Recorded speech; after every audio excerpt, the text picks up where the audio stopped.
here's Ossie. Good morning, everybody. We are live. Our guest will be with us momentarily. Dr. Kiltz is setting everything up. Guess what?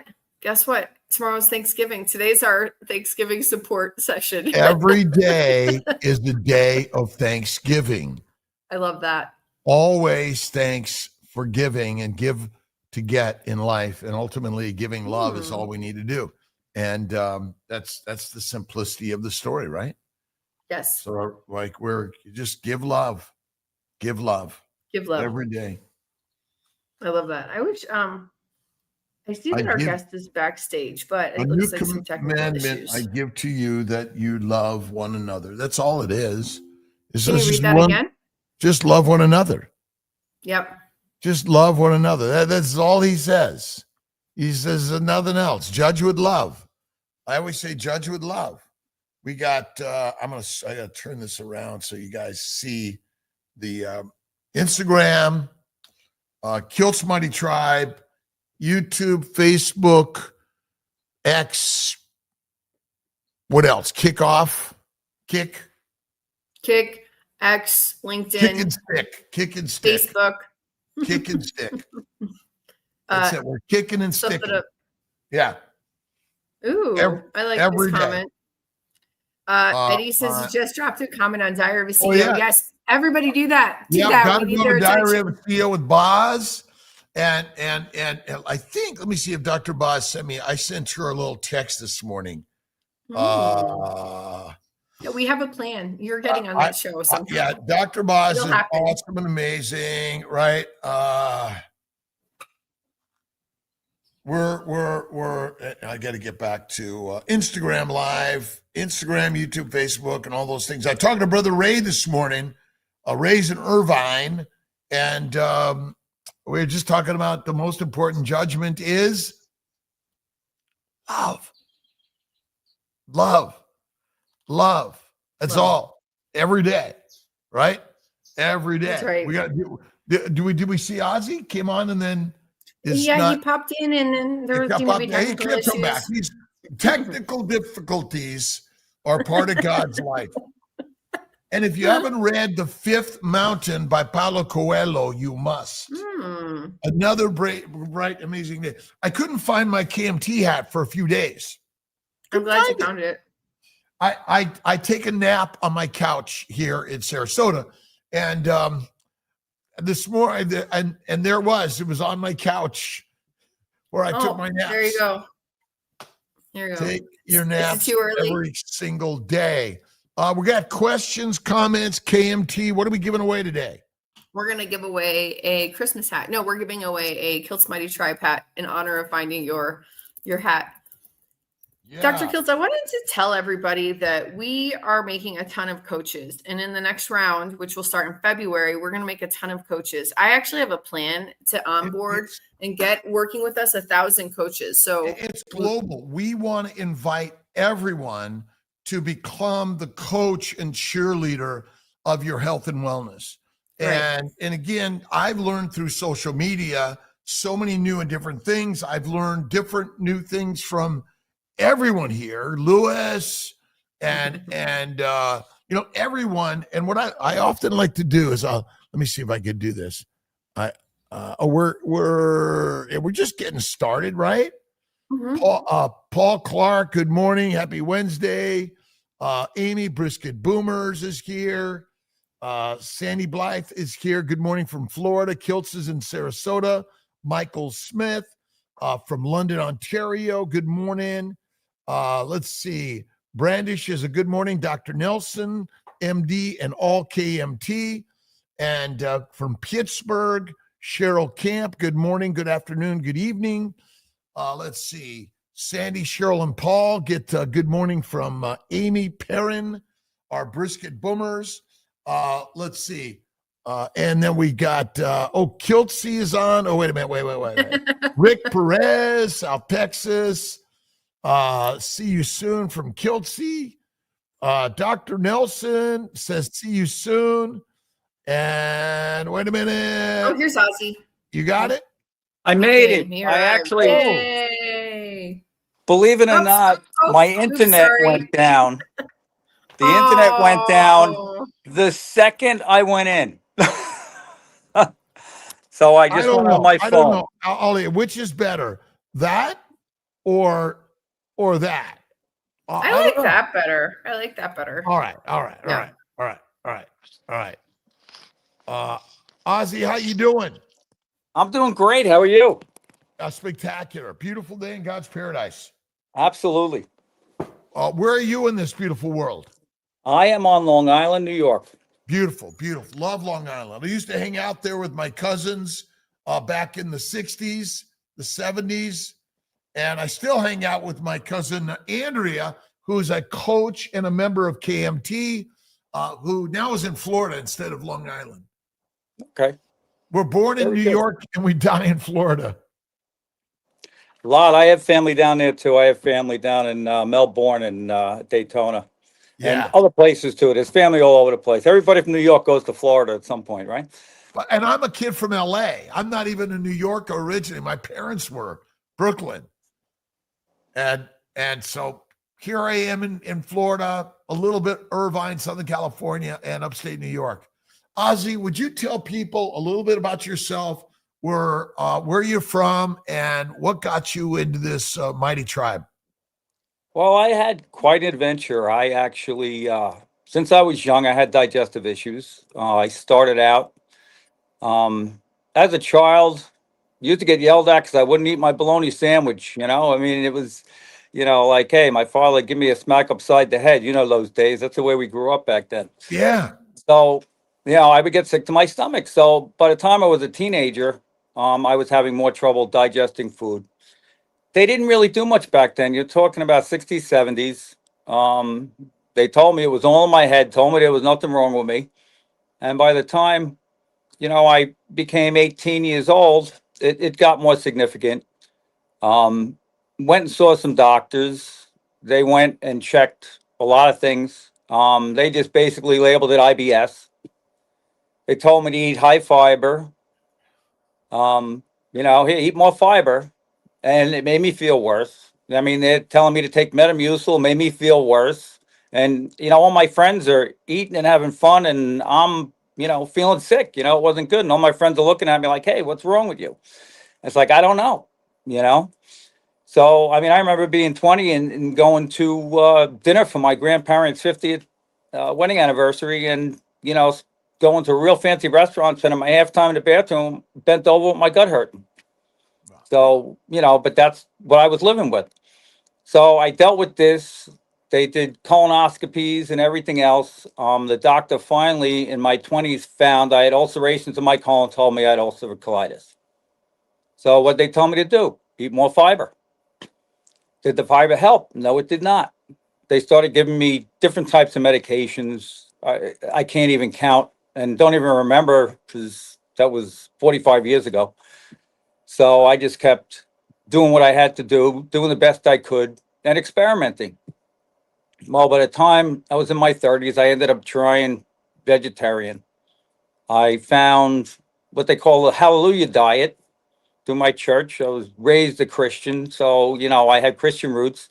And the Hallelujah diet was basically an 80% raw vegetable diet. I probably felt worse on that than I felt on anything. At this point, my colon started to bleed, and I wasn't really sure. I also had like psoriasis coming and going, things like that, joint pain, tired, things like that. So time went on. I went and had more testing done. Got married, had a son. Did my best to live with what I had and tried to eat healthy. Well, bottom line is the next thing I found, which helped, was what they call SCD, which is specific carbohydrate diet. All right. That diet is basically based on staying away from multisaccharides. So have you guys heard of that diet? Yes. Tell us a little bit what you think of it. Well, it had good points and bad points. The good points were it was probably half ketogenic and then half monosaccharide sugars. But what you find out about monosaccharide sugars, they are very high in fructose. So I started using honey as a sweetener. I had to eat real ripe bananas, stay away from grains, which is a bonus because grains definitely made me feel worse. I would make my own yogurt, ferment it 24 hours. So therefore it would break down all the lactose. There'd be no sugar in it. And I felt pretty good on that. So I did that for quite a while. I did that for a few years. That actually worked pretty well. But I was eating a lot of fruit and I was using a lot of honey as a sweetener. So time went on a little more. And I started getting some upper right pain. I went to the doctor. They checked me out, said, "We think you have a gallbladder issue." They did a CAT scan. The CAT scan showed I had fatty liver disease. Well, what does fructose do? It does the same thing that alcohol does to your liver. So therefore, I was like, I didn't know what to do with that. I had no medical knowledge. The doctor's like, "Don't worry about it. We'll just monitor it." They went and they did an ERCP. During the ERCP, they damaged my bile duct to where it obstructed, and I ended up with pancreatitis. Oh, wow. So after the pancreatitis and almost 2 weeks in the hospital and losing 30 pounds in 2 weeks, they sent me home. It took months for that to heal. Wow. And I really didn't know what to do. I was at a loss. The medical system failed me. So I'm just poking around. By now, it's like, in the 2000s, and, I'm in my 40s. And I finally just kept digging into YouTube, was like getting popular back in the early days of YouTube. And I found a video from Robert Lustig, Sugar, the Bitter Truth, that he did probably, I don't know, got to be 25 years ago he did now. That video explained what fructose does to your liver and how it does the same thing that alcohol does. And I was like, wow, I'm eating this diet and I'm destroying my liver. So I said, well, I have to cut out the fruit, the honey, all those things that are causing my liver to get damaged. So that's what I did. I stopped doing that. And in doing that, I ended up in a pretty good place. I basically was still eating vegetables. And then because of my colitis flaring up and going back and forth, my doctor's like, let's do a capsule study. Let's take a look, make sure you don't have Crohn's. So I was like, okay. So they put me in to swallow a camera, the little camera pill. And I swallowed that. Went through that study, went back to visit the doctor to get my results. And he told me, gee, he goes, you have a motility problem. That pill should have left your stomach usually on average in 20 minutes. He goes, it was in your stomach for over 6 hours. Oh. So my stomach, all the heartburn and stuff I've been having for years, all the problems, a lot of it had to do with gastroparesis. That I actually had a problem that was never diagnosed. And also with my colitis, which kind of made sense too, I ended up with a lot of constipation, which most people have the opposite. And that colitis is probably caused by stuff sitting in my colon. So, but none of this was shown to me from the medical establishment, any of the doctors that I went to, which were numerous. So I basically figured out on my own that, hey, I've got to get stuff to move through my digestive system faster. I have to be careful how much and when I eat. And I started making changes. So, with the keto diet, which is what I started with, I moved through it and then slowly transitioned to carnivore, which keto I did for a few years. I actually on and off stuff through the years. And the bottom line is carnivore, I feel the best on. I eat a little bit of not grains, a little bit of vegetable now and then. I eat a little bit of fruit here or there, but usually just a little berries. And I basically stay away from everything. I don't eat any sugar. I don't eat any grains. And, hey, I had a little piece of birthday cake for my son's birthday last week. That's all I had. But am I going to go get another piece of cake anytime soon? Absolutely not. But that's what I do. I was diagnosed psoriatic arthritis, psoriasis. I had I had skin tags. I had nail fungus. I had floaters in my eyes. I had a tremendous amount. The list goes on and on. This stuff all went away. I had high blood pressure. This went away 3 weeks after I went totally keto. So, why are they telling us to eat all these grains? Why are they telling us that it's okay to eat these sugars? I don't get it. But this is where we are, and that's why we are here. I was reading yesterday another article making us healthy around the world, and a plant-based diet is clearly the diet for humans, which essentially we get from what we think are the experts and those that have our best. They want us to be healthy, but ultimately, like you and I and everyone here, we've suffered from plants and poisonous plants. And that's, how young are you? I am 64 years young. In 2 months, I will be 65. Wow. And the people around you, well, how are your family? How are they responding to your newfound ideas? Well, some think I'm crazy. Some are impressed that I'm able to actually stay on this, and they always say, "How can you stay on that diet?" It's like, it's not a diet; it's a lifestyle. It's a change of life. You have to understand. It changed my life. It's not a diet. A diet, I always equate with something you do for a short amount of time to get a result that usually doesn't stay. That's what a diet is these days. But bottom line is, I changed my lifestyle. I changed what I do so that I could have better health and I could feel better. And that's why I'm here now. And that's why I'm here to share the story. Hey, Ali, have we interviewed Maggie White yet? Not yet. Not yet. We're going to get Maggie on also with Ossie and things. And, the ideas that we've been all sort of tripping over, although it's been around for a long time, because I, like you, had bowel problems since a kid, and it was just more fruit, fiber, vegetables, and more bananas.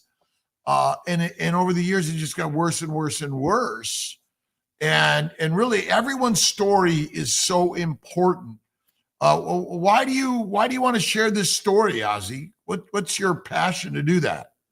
Well, I actually work with the public. I own an auto repair shop on Long Island, and I have lots of people come in. I see a lot of people that are sick. I see a lot of people that are having health problems. I drive my son crazy because he works in the shop with me. And he's like, "You got to stop telling people about this diet." I said, "I can't stop telling people about this diet." He goes, "You're interfering with customers." I'm not interfering with customers. And I've had numerous customers try it. And I've watched all types of, scenarios. I see people that have listened to me. I actually have a whole library of books. I lend the books out, tell them to bring them back when they're done. And you name it, everybody from Robert Lustig to Ben Bickman to your book, whoever's books, I just keep a library of them and I share them with people. I have that big ketogenic Bible, that was done by that whole group of doctors. That's actually on my desk. I can tell you, Chris, let me grab this. This book is amazing. This book has so much information and so many references so that everybody that denies that this can work, they can find the truth in here. Every chapter has hundreds and hundreds of references to medical studies that prove this whole thing.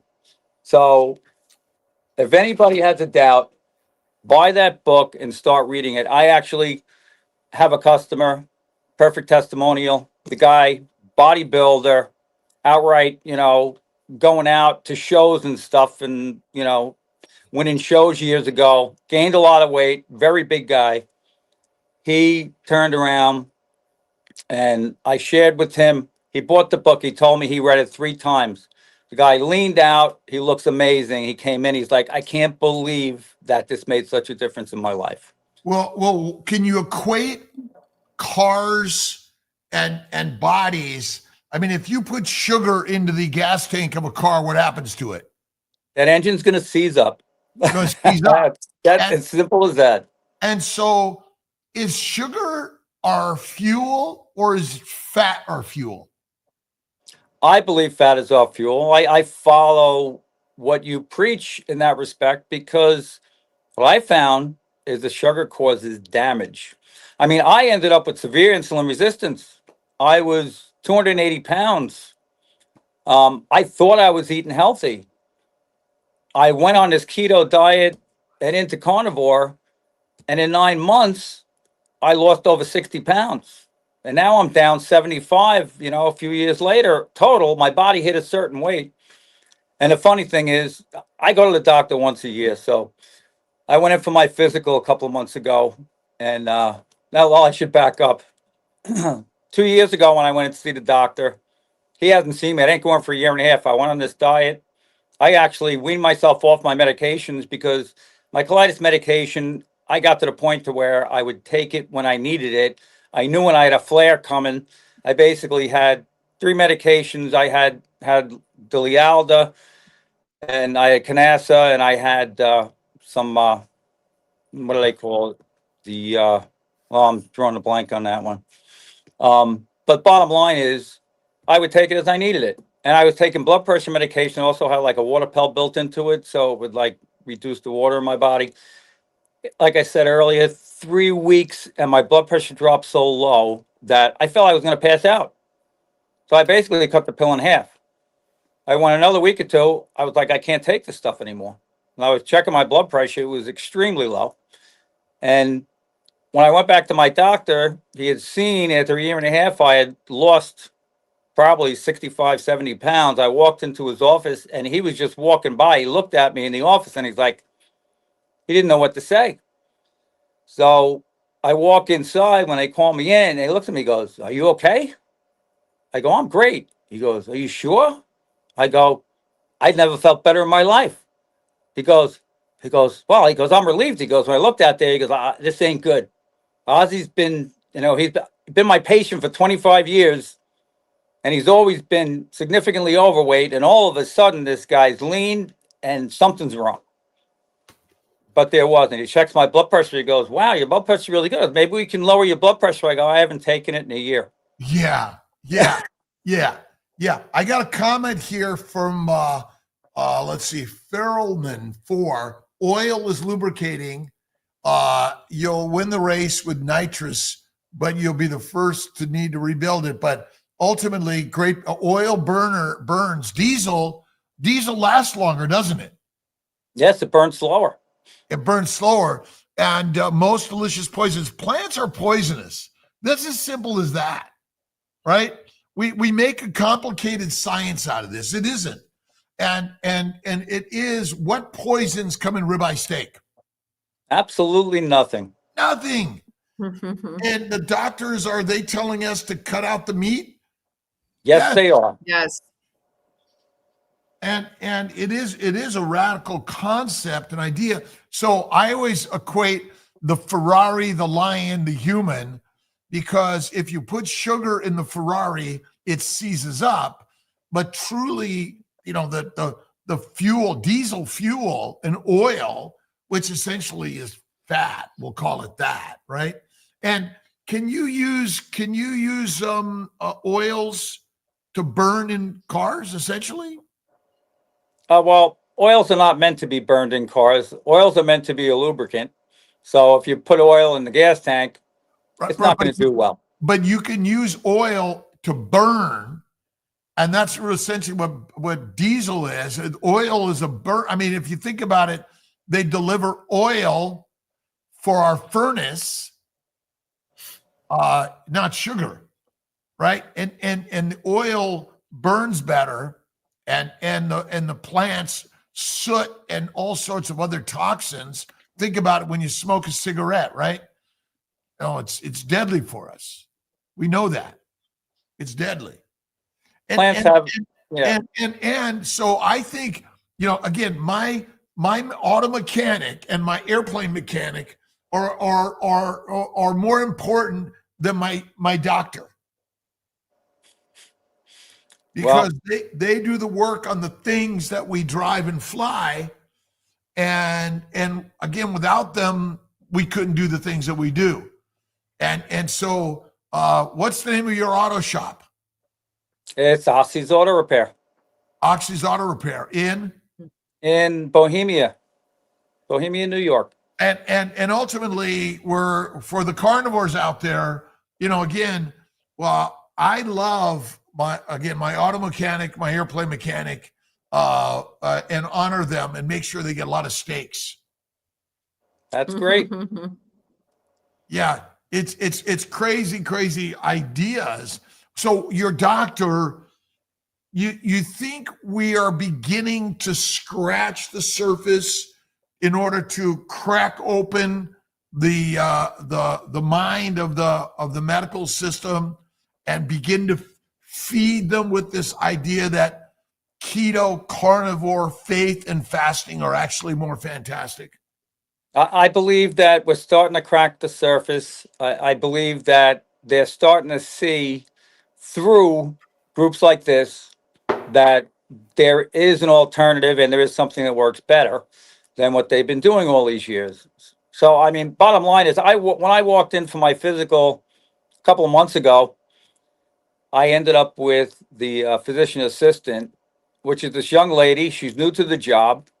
She's probably a vegetarian, only because she weighed about 98 pounds and was about 5'10". She was so skinny, I couldn't believe it. She gets done examining me, and as she's walking out of the room, she says, really in disgust, "You are obese." So I stopped and I said, "You're calling me obese? Do you realize I was 75 pounds heavier 3 years ago? And my body stopped at this weight? And what is your definition of obese? Why would you say I'm obese? I'm a lot healthier than I was. I'm in better shape than I was in. A lot of my problems went away." She had nothing to say and she just walked out. I believe the medical system is exacerbating the problem, because rather than saying, "You look amazing, how you doing, Ossie, and what are you doing to do so well?" And we need a positive coach, a positive cheerleader, in order to improve our system. That's why Kiltz Mighty Tribe, we're working on our coaches to be cheerleaders, coaches, and idea developers on how we can all be healthier. I mean, the real problem from what I see, when I went and I had my gallbladder out, the surgeon that took my gallbladder out said that you have a real lot of fat around your organs. I would think my gallbladder probably came out because I had fatty gallbladder, like I had fatty liver. And I bet you I had fatty pancreas and everything. That he said my whole abdomen was loaded with fat. He goes, "You have to lift weights." That was his answer. It wasn't that was causing the problem. It was from the fructose. It was from that diet that I was on. I actually did that for years to feel better. It was the poison from the plants. Exactly. It's the poison from the plants. It's as simple as that. It's exactly what it was. I think sugar, fructose, they're all poisonous. Our bodies can handle poison. Our body is made to break poison down so we don't die. Our body feeds on what it can get out of that and uses whatever nutrition it can, because our body is amazing. And then it takes what it can't take and what it can't handle, and it filters it and processes it the best that it can. And sometimes it can't process it well. It stays in our body, or it does damage to our body. It causes inflammation and disease. And that's what's going on. And a lot of that is from plants. Yes, it is. I agree. A lot of the poisons are from plants. I think plants can be made edible. I think through some fermentation, soaking, cooking, things like that, we reduce a lot of the hazard to it. But do we get it all out? Or are we just lowering it to a level to where our body can actually process it and eliminate it better so that it doesn't affect us in a significant way? but is it affecting us a little bit? It's always a question mark. Yeah. So obviously we moved to a plant-centric diet for evolutionary survival reasons. We became basically domesticated animals. And if you feed a lion or wolf plants, they become a dog and a cat. If you feed an ancient Viking or an ancient gladiator plants, they become a domesticated slave, soldier, peasant, and prisoner. And that's the sad part of all of this. And so the simplicity. What is the simplicity of your lifestyle today, Ossie? It's simple. I woke up this morning now because of my long time for my digestive system to empty. The morning is my biggest meal because when my body moves, the food moves through me better. I try to eat a small meal in the evening if I have something to eat at night, only because I cannot sleep. It affects me significantly where I'm uncomfortable and I literally can't even lay down. So therefore, did I get rid of this gastroparesis type symptom that I had? No, I did not get rid of that. Did I get rid of most of my colitis and a dozen other things that were wrong? I did. So did it make me perfect by going on this diet? It didn't, but it healed a lot of my problems. And I would have never gotten to this level of healing without going on this diet or without changing my lifestyle. So I where does imagine, that? Mm-hmm. I imagine, I'm sorry. I imagine for many cars that come in, there's so much damage you have to replace the engine, the transmission, or you have to replace parts. And obviously, the time to heal, it may be already damaged enough. I've already had 3 hernias repaired, despite being a carnivore for a long time. It's some of the damage isn't healed naturally all the time. Sure. I mean, I spent a lot of years in the shop and I have a lot of joint damage and stuff, but I can tell you the inflammation and the pain in my body is 90% less than it was before, even with that damage. So has that helped? Yes, it has. And what I ended up doing is I got to this point and I'm like, I'm kind of at a threshold. It's like I've gotten to a pretty good level of health. I still have a couple of little minor symptoms and health issues that I can manage. And I manage them pretty much without medication and without taking, I don't even like taking a pill for anything. I'm pretty much, don't even give me a Tylenol. I won't take a single thing. I don't think any of it's good for you. It's all chemical based. So I don't do that. But what I did start doing is I ended up doing some more research on environmental toxins because I was like, I never really looked into that. I'm eating pretty healthy, but let me look into this. So I started looking into environmental toxins. So, everybody knows about BPA. We got to get BPA free. Everybody is being totally misled on all of these chemicals that are in our everyday products, in packaging, in our clothing, in the rug that you walk on, the bed that you sleep in. They use all these chemicals. So if you look at BPA, you see BPA free now, right? It's everywhere. Bottom line is, what do they do? What do they replace it with? They replace it with BPS. Is BPS any better? No, it's not, but it's not BPA. And now BPS is starting to get a bad name. What's the next thing? Now they're going to use BPF. There's thousands of variants of these chemicals. And most people don't know it. They're buying that wonderful ceramic cookware. Guess what? That has a chemical they call Gen X. Okay? Not Generation X, but Gen X. I don't know why they named it that. But the bottom line is, it is basically a derivative of the PFOA, which was in the Teflon, which ironically, I started digging into. I actually put a question in on your show about that. You guys didn't have a lot of information on that, but I've been digging into that. And the bottom line is these chemicals stay in your body. They stay in the water. They get in the fish that you eat. They get into the shellfish that you eat. I live near a body of water where we eat shellfish and fish out of this water. These fish are all contaminated. It also is in every human being. 96% of the people in the United States are contaminated with PFOA. 96%. Everybody has it in their body. So what I did is I said, you know what? Let me get tested. because you can get a test. I joined Function Health just to get blood tests, see what's going on. Because I could check for these chemicals. So I got checked for these chemicals, and I had a level. What you do is those chemicals, they do about 6 tests for different derivatives of those chemicals. You're supposed to add them up. If you have over 2, it is considered possibly could give you symptoms. Hey, one of those symptoms is ulcerative colitis. Okay. I'm at 6, or just under 6, 5.9. So now I have 3 times where symptoms start. So right away, I'm like, well, that might be why. Now I'm using ceramic cookware because I thought it was good. But guess what? That stuff is made with a Gen X chemical, which is another chemical. That's just the cousin of the PFOA. What they do is these chemical companies are playing chemical whack-a-mole. That was the best way I heard it. I heard it from a Harvard professor, Joseph Allen.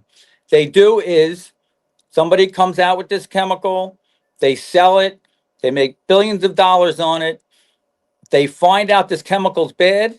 So what they do is say, okay, we'll get rid of that chemical and we'll release the next one. And then they wait until that one gets condemned. And then when that one gets condemned, they release the next one. They have thousands of chemicals in line, and all they're doing, because in order to get the result they're looking for, whether it be preserving something in a can or a pan with nothing that sticks or a raincoat where the water just slips off, they need a certain type of chemical to do that. So what they do is they just go to the chemical cousin and they will keep doing that. What we have to do is we have to find a way to stop that. What do you think about that? What are the chemicals like in your shop? We use as much as we can in chemical friendly things in our shop. I used much more volatile chemicals years ago. There are probably the biggest chemical that causes the most damage that's used in mechanical industry, machining, mechanic shops is trichloroethane. Trichlor is a very toxic chemical and does a lot of damage, and that will cause neuro damage and all kinds of things. So yes, I work with those chemicals. For years, did not know about it. I don't anymore. Yeah. We use stuff that doesn't have that in it. It's more friendly to the environment. Yeah, it's sort of we fly planes, drive cars, utilize energy everywhere, and we're working to maximize health and wellness and minimize the toxins in our environments. And so that's real important, as you're saying. And our cookware is really critical. Although I generally just put it under the flame and turn it twice and then eat it, or don't even cook it. A pan, I typically don't cook cook with the fire underneath. I put it, I use a ceramic, the dish, even just to put it in there. But I also use stainless steel, and iron, also.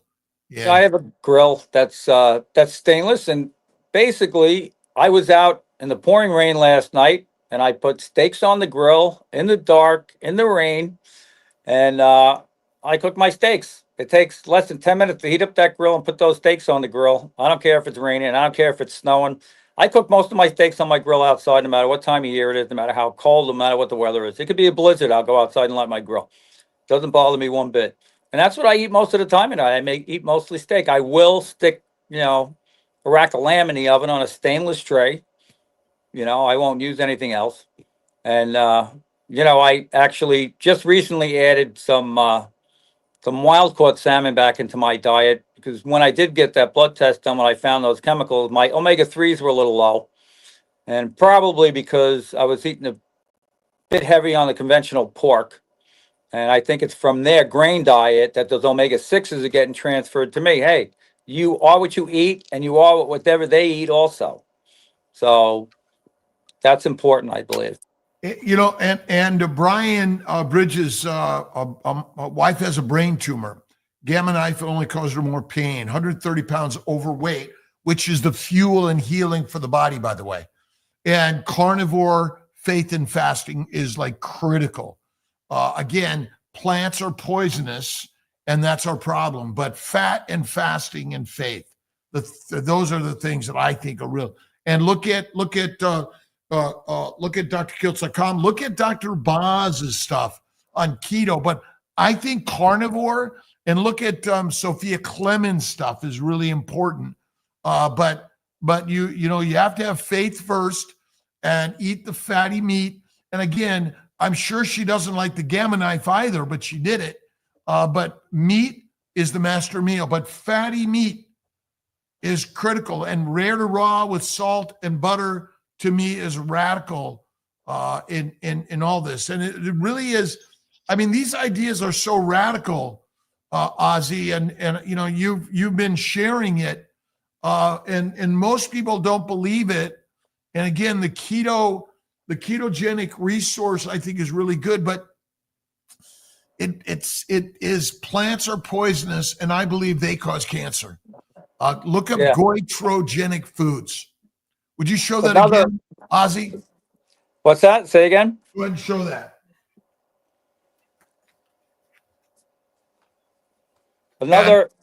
Another book that I would like to share. Please. Chris Nobby, Ancestral Diet Revolution. Yep. Amazing. He has unbelievable graphs and charts about seed oil introduction, the change of the diet, the reduction of meat in people's diets. And he shows a graph over 100 years, tons and tons of graphs that show how the vegetable oils were going up, and so was obesity, so was heart disease and diabetes. And meanwhile, people were cutting out the things that were supposed to stop those problems.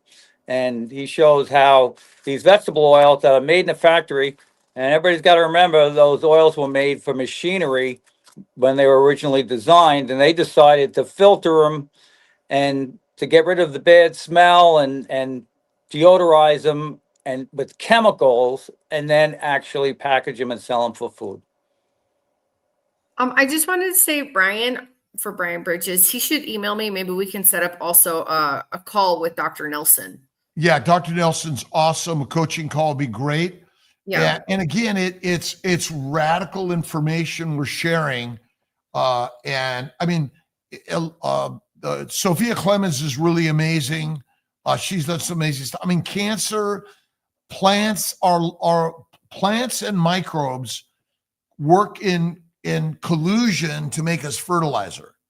They ferment in the gut. SIBO, IBS, all these things are really, you know, the craziness, right?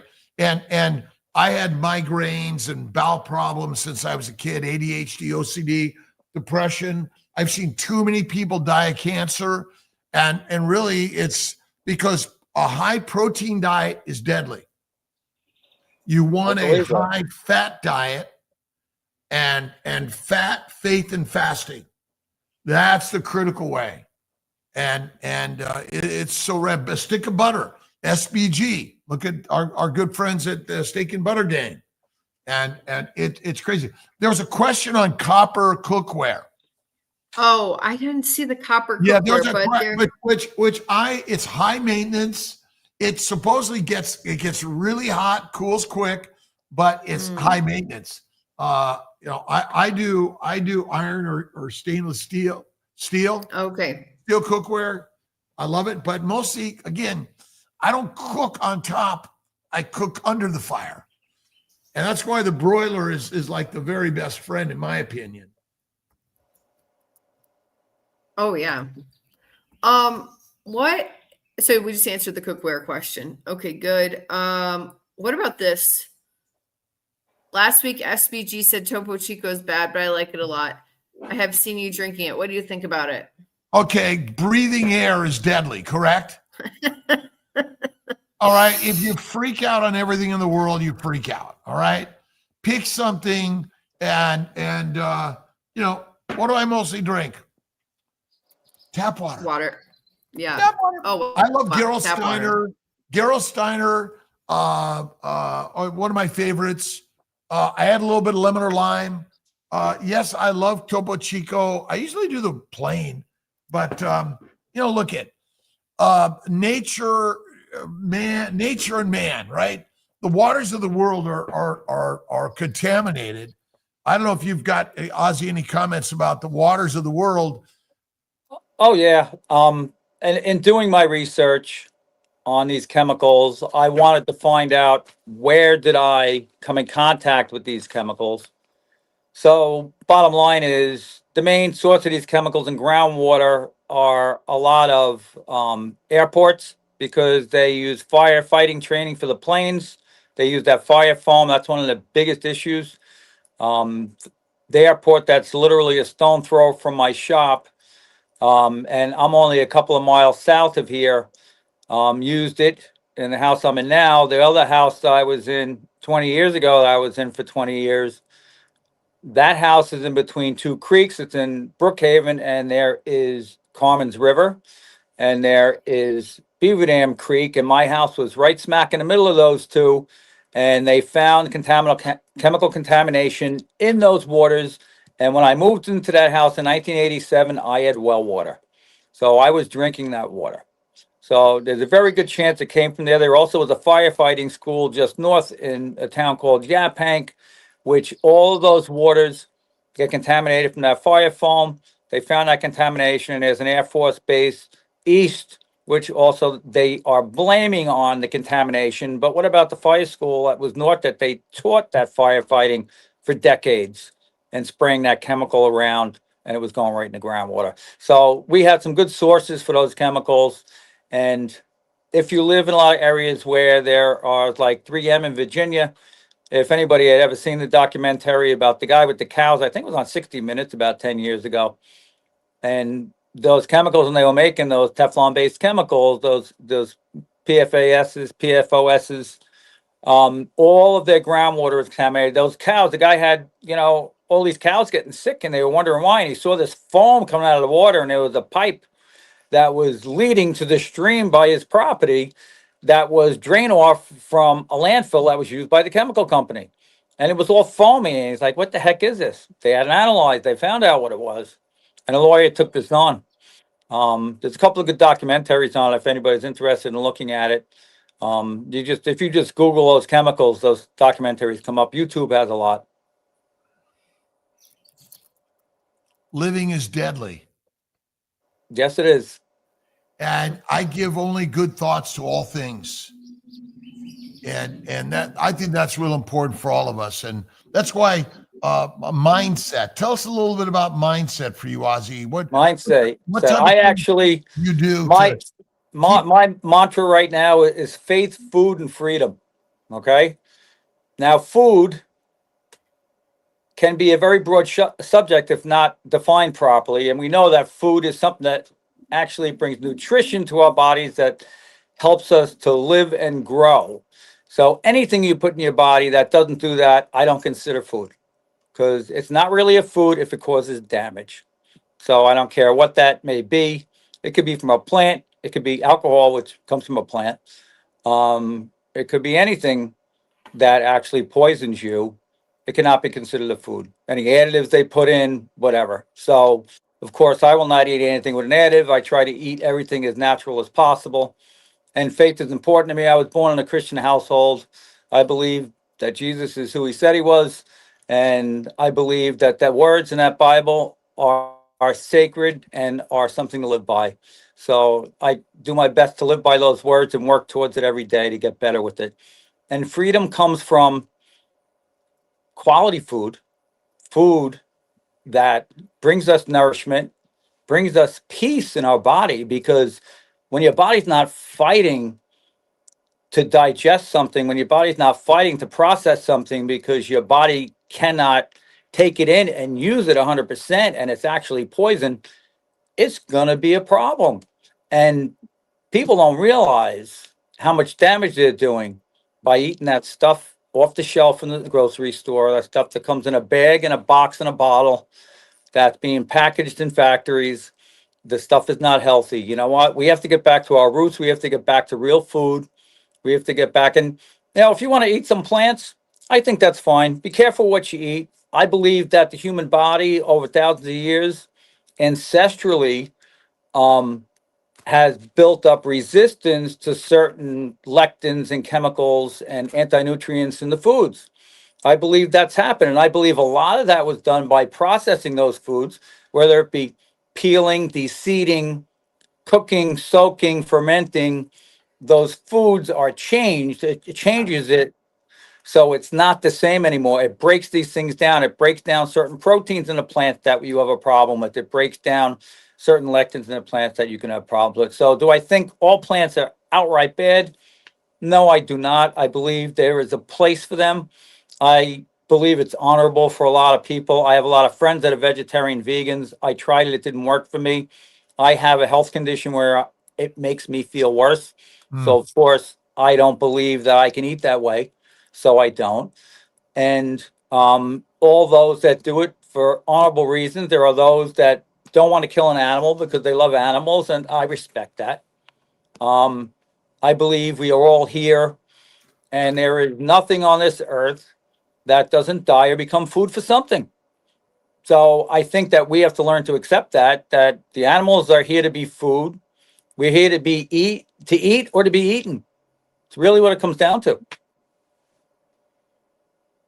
And the microbes, I mean, essentially we are, because of the microbes in the plants, and all it's all just a melting pot of all molecules and organisms that ultimately created all of us. And a plant-rich diet, if it's processed properly, you eat less frequently, and you add animal fat, I think you can do it. But like myself and Ossie and Alia and others, the plants, they feed and fuel the microbes in the gut, which causes small intestinal bacterial overgrowth, but they grow in the mouth, in the esophagus. They grow up into the upper and lower respiratory systems. They go into the inner and outer ear systems. They go into the common bile duct, the pancreatic duct, and they infect the organs. And they also go up into the bladder, the vagina, and they infect every cell line of our body, essentially. I mean, if you just look at the number of infections in the world, this is a big deal. Mm-hmm. Yeah, it is. Very big deal. Yeah. So the whole thing with the diet is changing the way you eat reduces so much of your complications, and it gives you freedom. And that's why I have freedom on the last point, because freedom is not having to worry about what I'm going to eat, how I'm going to eat. And I don't even have to worry about when I'm going to eat, because I am not hungry during the day anymore. I go all day. I eat in the morning and I go all day. I don't feel like eating a meal. I have no desire for food at all. It's quite amazing. When I used to be grazing all day long, and actually with my stomach problems, they're telling me I'm supposed to be eating a whole bunch of small meals. I'm supposed to be eating cereals and grains and things. All that stuff made me sick. That's what they told me to do. It's insanity. It's total insanity. It makes it feel and look like it's a conspiracy to keep us sick, to sell more pharmaceuticals, and then use GLP-1s to make you skinny. But you either have to stay them all your life, or you get off them, you're going to get fat again, which isn't the cause of disease. It's a survival mechanism, by the way. and there's a simplicity to the whole story. We make it complicated.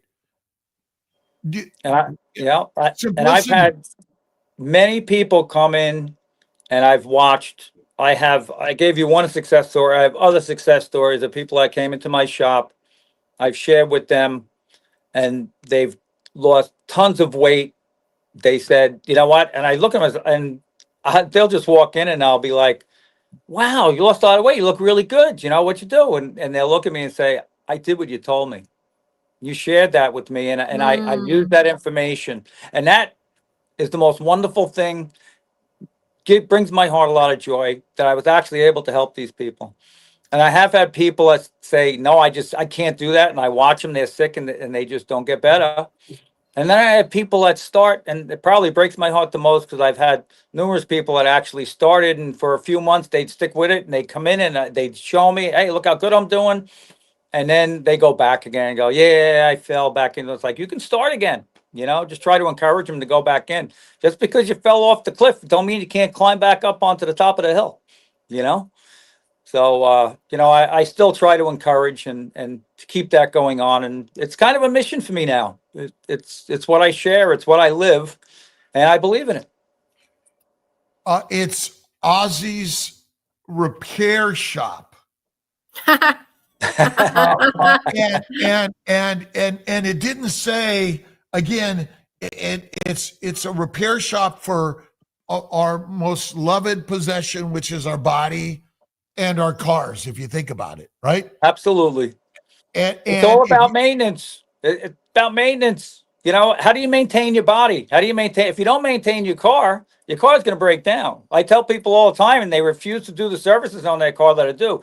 The engineer said, do this. And the engineer said, this is how you're supposed to service your car. Well, guess what? The engineer of this body said, do this. It's simple. This is what you feed me. This is what you rest properly. You de-stress your body when you need to de-stress. You sleep when you need to sleep. You eat the proper food that you were designed to. And you're not going to have all these problems. That's simple. And so the simplicity. Oh, so if I take my car and go to the racetrack a couple times a week, would you say that car is going to last longer? Absolutely not. So is exercise actually more harmful than we know? Exercise can be harmful. It is. Just like a lack of movement can be helpful. There is a balance. We're meant to move and go to work. Go to work. My grandma, when I was, of course, becoming of age to drink, she had a talk with me and said, Ossie, you can do whatever you want. You can have different things. You can enjoy different foods. You can have different drink. But whatever you do it in moderation and you will have a good life. If you overdo anything, you will pay for it. Your body's not made to overdo any one thing. That's what she told me. And so I say minimization, not moderation. Because there's some things you want to minimize, some things you want to eliminate, like heroin, cocaine, marijuana, and nicotine are eliminated. Okay, I have a cigar twice a year. And mostly it sits or I hold it and do this. But ultimately the alcohol, the American College of OBGYN, recommends 2 glasses of wine a day for men and 1 for women. Is that good for us? I think it's ludicrous. It's a poison. Why are you pouring poison in your body? Is poison good at any amount? Can I have a little bit of arsenic? You know what? I'm just going to have a little bit of arsenic, Then that's okay, right? Just have a little arsenic. And the biggest issue is we're actually fermenting a plant protein diet in the gut, which makes alcohol. Fermentation in our gut is not good for us. And when you ferment something and eat it, it's got a little alcohol in it. I believe it. Deadly. Yep. But I do love sourdough. I wanted to mention this. Oh, again, yes. Dr. Boz was on Diary of a CEO. Boz. I put that interview in the chat. Please feel free to watch it and maybe mention Dr. Kiltz in the comments. No, there's no freedom to watch it. It's a requirement. And it's a requirement to watch it. But are we on tomorrow morning? We're on tomorrow morning, by the way. Thanksgiving. We are on tomorrow morning. We are on. And where in the world? And we know for the Americans, the Thanksgiving people, they're not even eating turkey yet. But it's a requirement for Kiltz Mighty Tribe and all of us. You got to watch Ossie, and you got to watch Dr. Boz on what's it called? CEO. Wait, Diary of a CEO with Stephen Bartlett. Yeah, Diary. He's amazing. Amazing. But he eats a lot of plants. Huh? That's why we need to get you on the show next. Remember, what's the most important thing in life? Love, making babies. Nope. Making babies. Making babies. Our children's children. And that's what this mission is about. It's just about how do we help our brothers and sisters to heal, right? That's it. Oh, we got to sign. We got to do our Oh, is it time? Oh, the drawing. Yeah. Oh gosh. And Ossie, where do people find you? You know what? I actually, Ossie'sAuto.com, my repair shop, OSSIESAUTO. That's where my business is. As far as this goes and sharing this information, I've been contemplating, and a lot of people have been asking me to share further. And I've been contemplating maybe starting a YouTube channel or something. I haven't yet. And, we'll see how that goes. The business stuff kind of gets in the way sometimes of doing some extracurricular stuff. But I will continue to share this message because I really believe in it. And I will share this information as long as I have breath. I love it. And amazing. We love our cars often more than our bodies, and we have to bring them up to equal status, right? We have to bring our bodies above. Well, our bodies come first. I don't know. There's a competition, and because we love them, let's treat them as the top of the line. Absolutely. Ossie's Auto Repair since 1995, which is about when I started my fertility, by the way. There you go. And to everyone on Instagram, I appreciate you. On Kiltz Mighty Tribe, I appreciate you. And also on Facebook, YouTube, and more. Appreciate you. Am I on someone's, is there a live today, or is that a recording? It's a recording later today with Roberto. With Roberto, he's Italian. All right, Roberto. Okay, and then we'll be here tomorrow morning at 6 Black Friday time. And we love you all.